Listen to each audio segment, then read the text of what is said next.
A powerful hospital board member destroys an innocent nurse with a single lie, only to discover 2 years later that the same nurse is the only person who can save her dying daughter.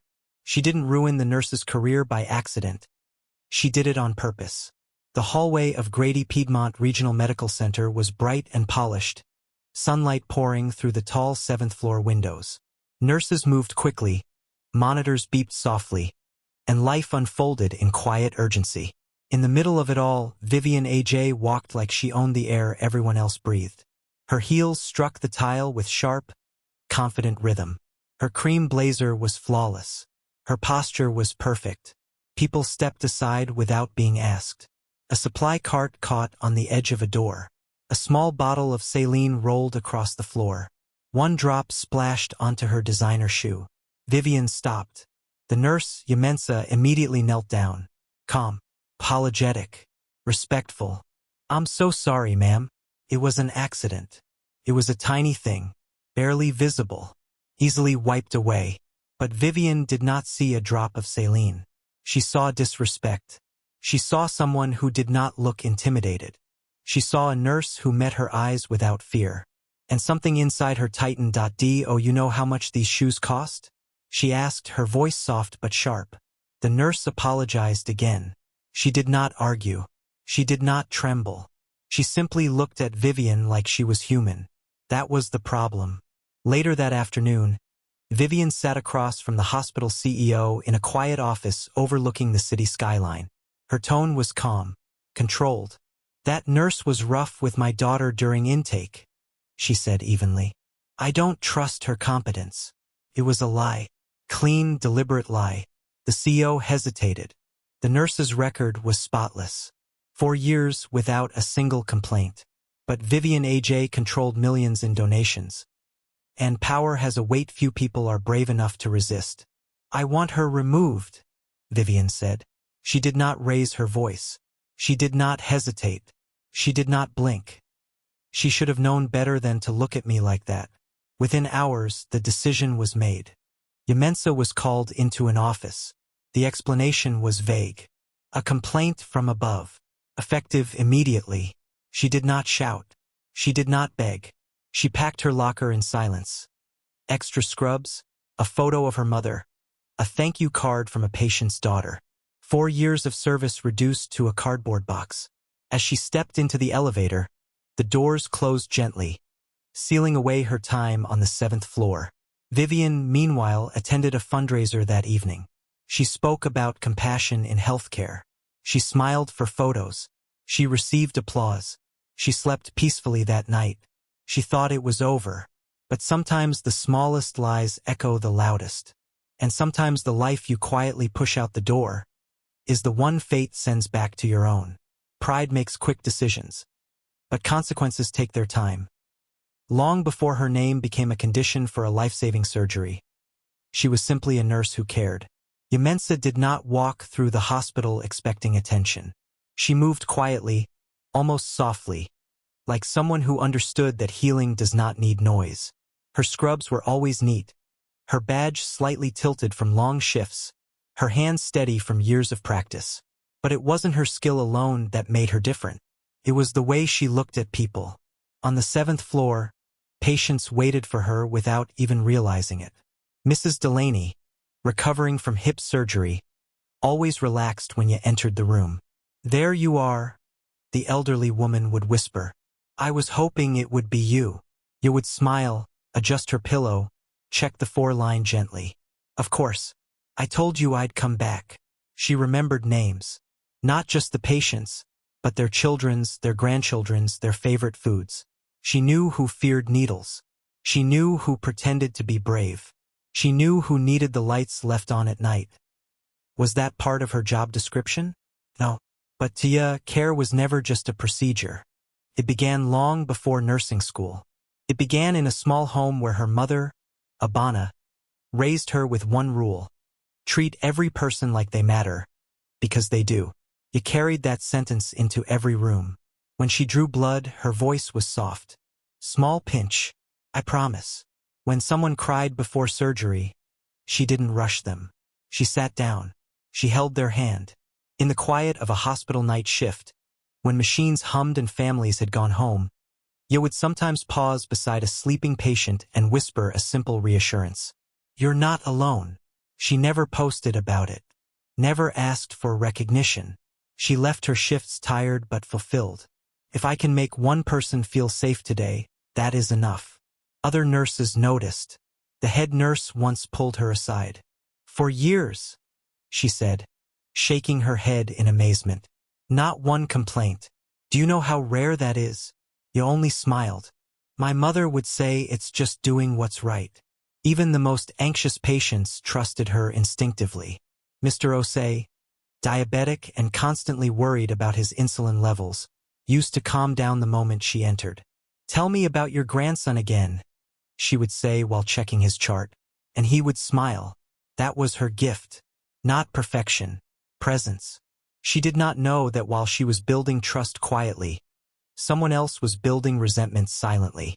She did not know that her steady eyes would be mistaken for defiance. She did not know that goodness does not always protect you from harm. On that floor, you was not powerful. She did not sit on boards. She did not sign million-dollar checks. But she held something far more fragile. Human trust. And she protected it like it was sacred. True strength is not loud. It is gentle and unwavering. Vivien AJ had built a life many people only dreamed of. Her mornings began in a spacious home overlooking the city skyline. Her wardrobe was filled with tailored suits in soft, powerful colors. Her calendar was carefully planned: board meetings, strategy sessions, fundraising galas, donor dinners. Every hour of her day carried influence. At Grady Piedmont Regional Medical Center, her name meant funding. It meant decisions. It meant approval. When she entered a boardroom, conversations paused. When she signed a document, budgets shifted. When she spoke about healthcare reform or research initiatives, people listened carefully. Not because they always agreed, but because they depended on her. Vivien believed she had earned it. She had grown up watching her father drive a taxi long hours and her mother clean offices late into the night. She promised herself she would never struggle like that again. And she didn't. She climbed. From a small apartment in East Point to a corner office in Midtown. From uncertainty to authority. From watching others make decisions to being the one who made them. At galas, she wore elegant dresses and spoke confidently about compassion and community impact. Cameras flashed. People applauded. They called her a leader, and she enjoyed it. But power changes slowly. It does not always announce itself. It begins with small decisions that feel harmless. One evening, at dinner in her home, her husband Desmond watched her check emails while speaking about the hospital's quarterly budget. "Viv," he said gently, setting down his fork, "you don't talk to people anymore. You talk at them." She did not look up. "That's how things get done," she replied. Desmond's expression softened, but his voice carried concern. "That's also how things get broken." For a moment there was silence. He doesn't understand what it takes to stay ahead. Vivien returned to her phone, reviewing funding allocations, performance reports, and upcoming meetings. Her mind was always forward, always planning, always calculating. In the hospital corridors, staff stepped aside when she passed. Doctors greeted her with polished smiles. Nurses adjusted their tone when speaking to her. Everyone knew her signature mattered. She controlled access to resources, and resources controlled outcomes. But somewhere inside that confidence, something slowly hardened. Empathy began to feel optional. Patience felt inefficient. Disagreement felt like resistance. She believed authority meant clarity, and clarity meant compliance. What she did not realize was that accountability does not disappear just because someone has influence. It waits. It observes. It remembers. Power without humility can build empires, but it cannot protect the heart from becoming distant. True leadership without compassion slowly turns into isolation. The day Yamensa left the hospital, the elevator doors closed quietly, but her world felt loud inside her heart. For 4 years, she had given everything to that floor. The early mornings, the long nights, the comforting words, and suddenly it was gone. No warning she could prepare for. No fair chance to defend herself. Just a decision made above her, in a room she had never entered. At first, the silence was the hardest part. Her locker was empty. Her badge no longer opened doors. The hallway she once walked with confidence now felt distant, almost unfamiliar. She returned home and sat on her bed, holding the photo of her mother. Did I do something wrong? The question replayed in her mind, again and again. But deep down, she knew the truth. She had done her job with kindness. She had followed her values. She had treated every person with respect. And yet, she had been removed for it. There were moments of doubt. Nights when she stared at the ceiling and wondered what her future would look like. The job had been more than income. It had been purpose. It had been identity. But bitterness never found a home in her heart. Her mother visited her during those difficult weeks. They sat at the kitchen table, sharing simple meals and quiet conversations. Abana listened carefully when you explained everything. The door, the accident, the accusation, the firing. When you finished, her mother squeezed her hand and said gently, "When someone punishes you for being good, that is not your burden.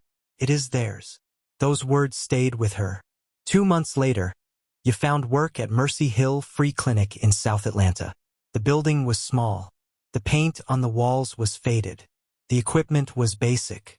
The budget was limited. But the need was great. The first day, she arrived early, introducing herself to every patient in the waiting room. She learned their names, their concerns, their stories. Why did she do it? Because healing was never about luxury. It was about people. Within weeks, patients began requesting her specifically. Mothers felt calmer when she explained procedures. Elderly patients trusted her steady hands. Children stopped crying when she knelt to their level and spoke softly. She treated every person like family. And slowly, the clinic began to feel different. Warmer, safer, more hopeful. There were no headlines, no awards, no applause. But there were smiles. There was gratitude. There was trust. You had lost a position, but she had not lost her calling. She chose to rebuild not with anger, but with grace. Not with revenge, but with service. And in doing so, she became stronger than before. Sometimes rebuilding quietly is the most powerful victory of all. It happened on an ordinary Sunday morning. The kitchen was warm, sunlight falling gently across the counter. Desmond was making breakfast. Vivien sat at the table, reading the newspaper, checking headlines between messages on her phone. Serena came downstairs slowly, looking a little tired. She had been feeling weak for weeks. She thought it was stress from medical school. Late nights, long study hours, not enough rest. She reached for a glass of orange juice, and suddenly her legs gave out. The glass slipped from her hand and shattered. Against the tile floor, the sound was sharp, unexpected, final. Serena collapsed. "Serena!" Desmond dropped the pan and rushed toward her. Vivien stood frozen for half a second, just 1 second, before fear replaced everything. She knelt beside her daughter. "Baby? Talk to me." Serena's eyes were open, but distant. Her breathing was shallow. Her fingers trembled. "I can't feel my legs," she whispered. Those words changed the room. The ambulance arrived in minutes. Sirens echoed through the quiet neighborhood. Neighbors watched from their windows as paramedics carefully lifted Serena onto a stretcher. Vivien rode in the ambulance, holding her daughter's hand the entire time. For the first time in years, she was not the powerful board member. She was not the decision-maker. She was just a mother watching her child fade in front of her. This cannot be happening. At the hospital, doctors moved quickly. Blood tests, MRIs, neurological scans. Specialists were called in. Hours turned into days. Vivien stayed in the waiting area, barely sleeping. Desmond tried to comfort her, but even he could see the fear in her eyes. On the 4th day, Dr. Elliot Shaw entered the consultation room. His expression was serious. "Mrs. AJ," he began gently, "your daughter has a rare autoimmune condition. Her immune system is attacking her nervous system." Vivien felt the air leave her lungs. "What does that mean?" Desmond asked.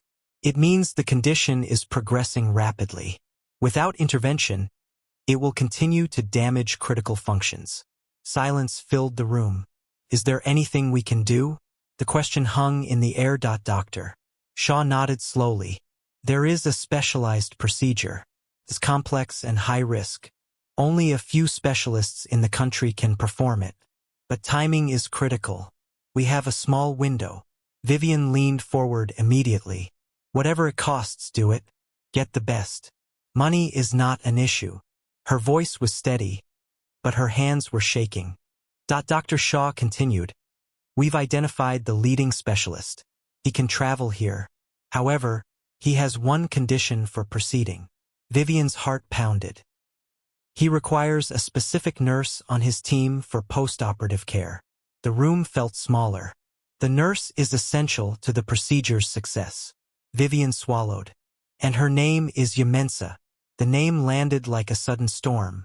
In that instant, the past and present collided. Vivien sat still, staring at the floor, understanding for the first time that control had limits. And now, her daughter's life depended on something far greater than money. When fear arrives, power steps aside and truth takes its place. The conference room felt colder than usual. Vivien sat at the polished table with Desmond beside her. Across from them was Dr. Kofi Boateng, the specialist flown in to evaluate Serena's case. His presence carried calm confidence, the kind that comes from years of saving lives. He reviewed the scans one more time. The silence stretched, heavy and deliberate. Finally, he looked up. I can perform the procedure, he said evenly. Serena is a suitable candidate, but we must move quickly. The window is narrow. Vivien exhaled, relief flooding her voice. Whatever you need, it will be arranged. Equipment, funding, staff, everything. Dr. Boateng nodded. Good. There is one condition. The room grew still. For this procedure to succeed, I require a specific post-operative nursing protocol. It is not optional. The recovery phase is delicate. One mistake could reverse everything. Vivien leaned forward. We have excellent nurses. Our best. Just tell us who. Dr. Boateng folded his hands calmly. I will not operate without Nurse Yamensa on my team. The name settled in the air. For a brief moment, Vivien did not react. Her expression remained controlled. But inside, something shifted. Yamensa. The nurse from the 7th floor. The nurse she had accused. The nurse she had removed. Her heart began to pound louder than the ticking clock on the wall. Desmond looked at her, confused. Viv? Do you know her? Vivien's throat tightened. No, this cannot be happening. Dr. Boateng continued, unaware of the storm forming in front of him. I have worked with Nurse Mensa twice before. Her precision during recovery care is exceptional. She monitors vitals with remarkable accuracy. During high-risk procedures, her presence significantly improves outcomes. He paused briefly. I will not proceed without her. Not a request. Condition. Vivien's mind flashed back to the hospital hallway. The small drop of saline. The calm eyes that had not flinched. The conversation with the CEO. The lie she had told. She felt the weight of that moment press against her chest. How could one small decision return with such force? Dr. Boateng stood. If she is unavailable, I will respectfully decline the procedure. The sentence was gentle but firm. Vivien looked down at her hands. These were the hands that had signed the complaint. The hands that had approved the removal. The hands that had believed power could solve everything. Now they trembled. Desmond reached for her arm. We'll find her, he whispered. But Vivien knew something deeper. This was not about finding her. This was about facing her. For the first time, the boardroom voice did not come easily. The confidence she wore like armor felt thin. The nurse she dismissed was now the only person capable of protecting her daughter's fragile future. And Vivien understood. This was not coincidence. This was consequence. Pride closes doors, but humility is the only key that can open them again. Vivien AJ had stood in boardrooms where billion-dollar decisions were made. She had spoken confidently in front of cameras, investors, and leaders. But today, she stood outside a small free clinic in South Atlanta and felt smaller than she had ever felt in her life. Mercy Hill Free Clinic was simple. The paint was slightly faded. Patients sat in a modest waiting room. There were no marble floors, no polished glass walls, no applause. Just people who needed care. Vivien took a slow breath before stepping inside. No assistant. No phone call. No announcement. Just her. The receptionist looked up. "Can I help you?" "I need to speak with Nurse Yamensa," Vivien said quietly. "Do you have an appointment?" "No," she replied. "But it's urgent. Please." A few minutes later, the hallway door opened. You stepped out. She was wearing clean scrubs. Calm. Professional. The same steady presence. When their eyes met, the room felt still. "Mrs. AJ, you said gently. Vivien's voice trembled for the first time. "Ms. Mensa." Silence stretched between them. Vivien had rehearsed speeches before. She had negotiated contracts. She had handled crises. But this was different. This was truth. "Can we talk?" she asked softly. You studied her for a long moment. Then she nodded. "There's a bench outside." They walked to a small courtyard behind the clinic. A simple wooden bench sat under a tree. They sat down. Vivien looked at her hands. "I know what I did to you," she began. "Elite. I used my influence to remove you from the hospital. I accused you unfairly." Her voice broke. "It was wrong. There is no excuse. You held a door for me, and I punished you for it. How did I become this person?" Tears filled her eyes, but she didn't wipe them. "My daughter is sick," she continued. "There is a procedure that could save her. The specialist will not operate without you." She swallowed hard. "I am not here to offer money. I am not here to threaten you. I am here because my daughter's life depends on you." Her voice softened.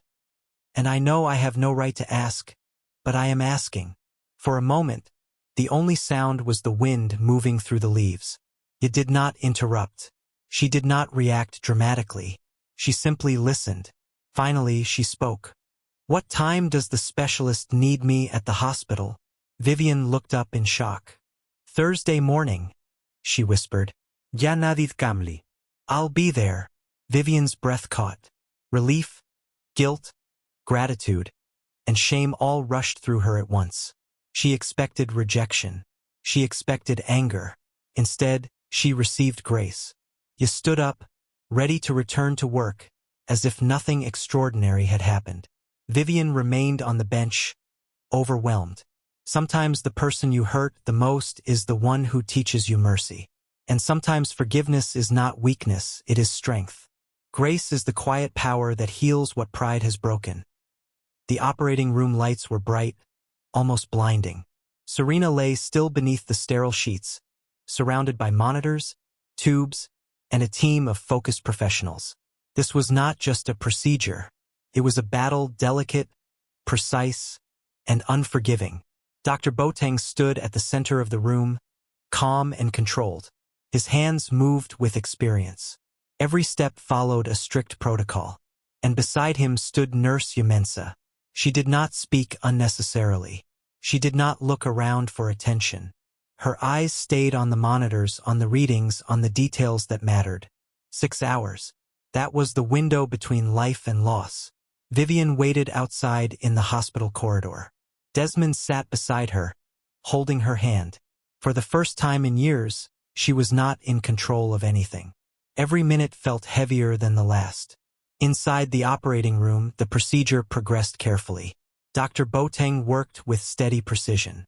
Yet adjusted medication levels, checked infusion rates, monitored neurological responses.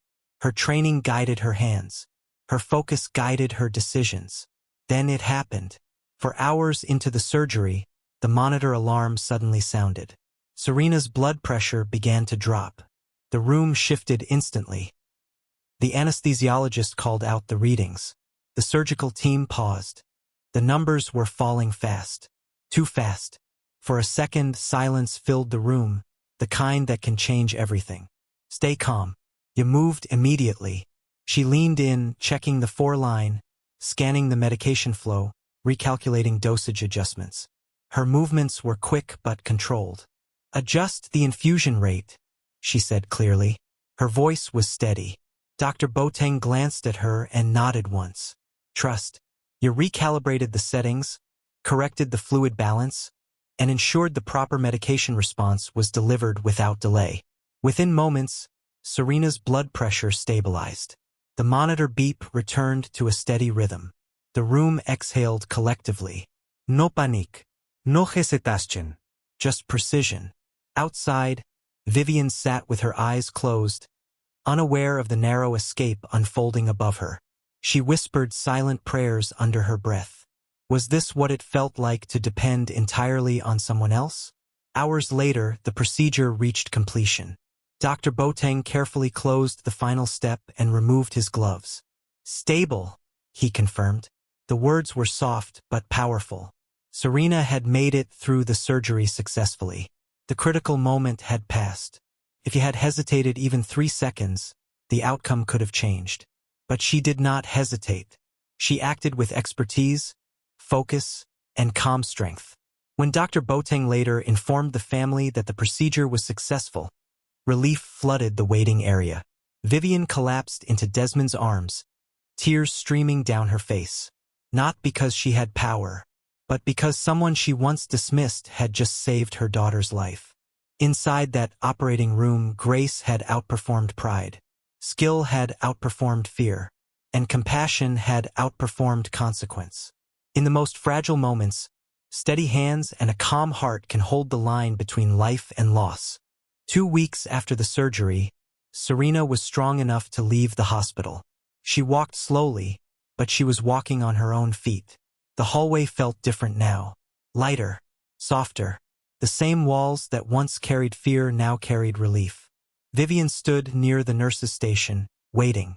Not as a board member. Not as a decision-maker. Just as a mother.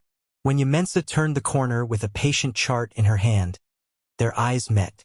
There was no drama in the moment. No music. No applause. Just reality. Vivien stepped forward. Her voice was steady, but emotional. "I want to say something," she began, "and I need you to hear all of it." He nodded calmly and placed the chart down. Vivien took a breath. "What I did to you was wrong. Elite. I used my position to remove you from this hospital.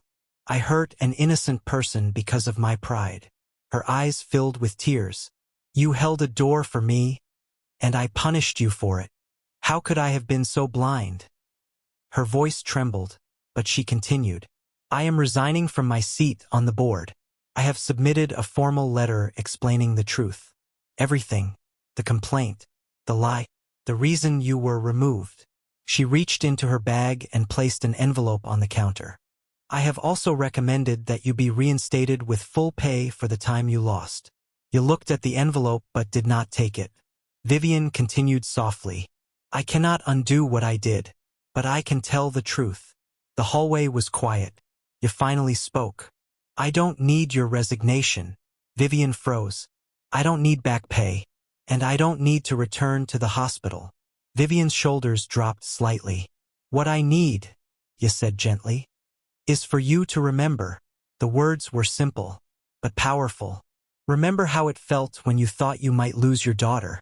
Carry that feeling into every room you enter. Let it guide you. She paused. "That's my condition." Vivien's eyes filled again. This was not punishment. It was wisdom. You continued, her tone calm and steady. "My mother told me something once. When someone punishes you for being good, that is not your burden. It is theirs." She looked directly at Vivien. "You've carried the weight of that choice long enough. I can see that now." Vivien could not hold back her tears. They fell freely without shame. For the first time in years, she stood without armor. No titles. No influence. Just truth. You picked up her chart. "Go home," she said kindly. "Be with your daughter. That's what matters now." Vivien nodded. As you walked away down the hallway, Vivien whispered, barely audible, "Thank you. Not for the surgery. Not for forgiveness. But for grace." Outside, Vivien returned home to her family. changed. She understood now that redemption does not erase the past. It transforms the future. And the real victory was not saving her daughter's life. It was learning humility before it was too late. Truth may be painful, but it is the only path that leads to lasting redemption.